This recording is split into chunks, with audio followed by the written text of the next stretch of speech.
তোর মতো দাস ইরান ওই সমস্ত অস্ত্রপাতি দেখায় কোনো লাভ হবে না। যুদ্ধে যখন নামিছিস পালাই যাস না, যুদ্ধ করো কর।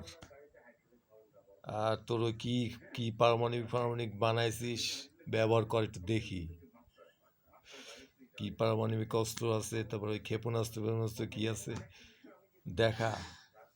হুম, দেখা।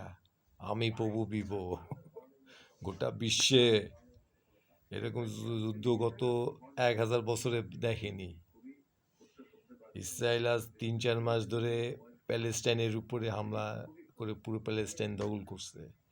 গত 100 বছরে এরকম যুদ্ধ প্যালেস্টাইনি দাসরা দেখেনি। এবার তুই দেখবি, এবং তোরে দখল করার সাথে সাথে আরবের সব কয়টা দাস রাষ্ট্র আমি দখল করে নেব।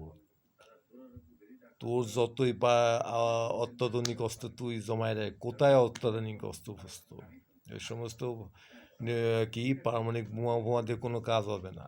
সমস্ত কিছু প্রভু বিবরাতে কোনো কাজ হবে না। বোঝা গেছে?